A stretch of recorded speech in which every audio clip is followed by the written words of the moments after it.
Look, when we were nearing draft day, Stroud's stock was somewhat falling, and some thought with the new defensive-minded head coach, they would just simply pass on Stroud and draft Anderson at 2. What was your reaction to the pick of Stroud? Well, I was at the draft party. So the Texans have a big draft party every year out at an outdoor theater here called Miller Outdoor Theater, which is a big amphitheater.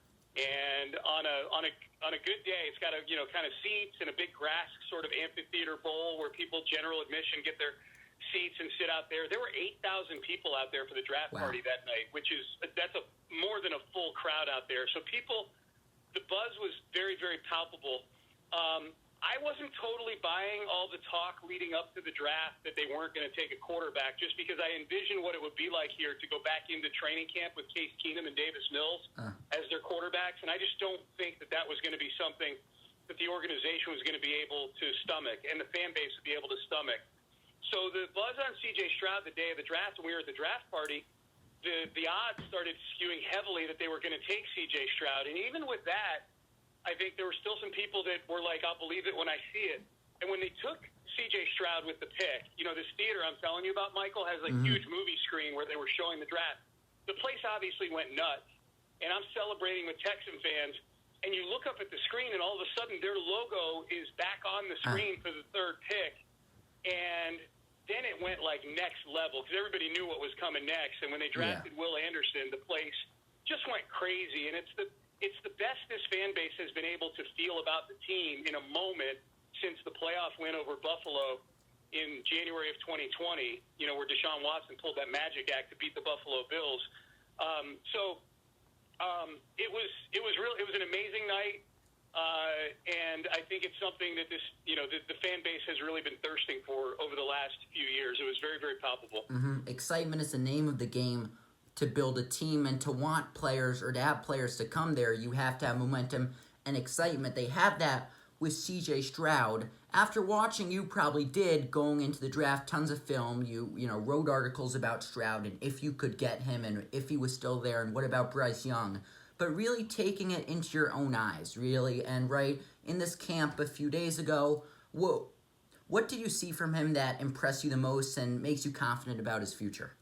I don't know that I saw a ton in the rookie minicamp that moves my opinion one way or the other because they don't do much there that translates to Sundays in an NFL regular season game. They're running a lot of drills.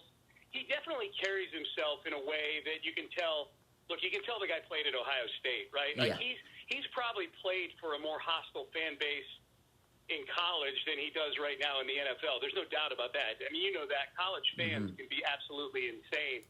Way more than NFL fans in a lot of places, and definitely more than they are in Houston. At least this iteration of Texan fans who's just happy to have good players again on the team. So I think he carried himself that way in that rookie minicamp. But I think just the way that he handled those last couple weeks leading up to the draft, where, as you kind of alluded to before, he was somebody where I think some of the function of what you alluded to before of the Texans maybe not taking a quarterback had to do with the fact that CJ Stroud was taking some hits leading up to draft night with the S2 cognitive score and with some of the rumors about his coachability or lack thereof getting put out there, which really felt like a lot of stuff that teams might be putting out there to see him drop to them in the draft. We see that sort of gamesmanship all the time in the draft. I was just really impressed with the way he handled the draft process, and he was great in his press conference the day after he was drafted. They draft CJ and Will, and they fly him here to Houston, and the very next day they're doing a press conference with D'Amico Ryans and Nick Caserio, sort of a four-man press conference up there. And CJ was affable, he was funny, he was thoughtful. So I've just been very impressed with the way he's carried himself. Now, none of it matters if he gets into the regular season and he's not grasping Bobby Slowick's offense. But for now, really all we can go off of is what we're seeing, and just in terms of how he's handling the enormity of being drafted into the NFL, and I give him I give him an A for that so far. Look, this is a developing year for Stroud, right? This isn't a make or break. He's going to have 2-3 more years. This is a full-scale developmental year for him. But taking into account that it's his first year matchup with the first-year head coach, and he has a limited amount of weapons, and he's playing with a team that has a very limited amount of skill. What does success look like for Stroud in year one? Yeah, that's a good question. I think one, it starts with protecting the football, making good decisions, doing things where he's not losing games for the Texans. Davis Mills led the league in interceptions last year, and I don't put all of last year's subpar offensive play on Davis Mills. I don't think Pep Hamilton was a very good offensive coordinator. I don't think they did last year's team any favor with the coaching staff they put together. So I think it starts there for CJ Stroud. Just don't be the reason you're losing games. And I think beyond that, I think handling the adversity of what's probably going to be, at best, a slightly below average football team. I think that's the big question. The biggest question for me, Michael, when young quarterbacks from good programs come into the league, is how are they going to handle losing? Because, let's face it, Bryce Young and CJ Stroud, they're going to lose more games before the middle of October than they probably lost their entire college careers at Alabama and Ohio State. So how do they handle that? How do they handle the questions? How do they handle the blame?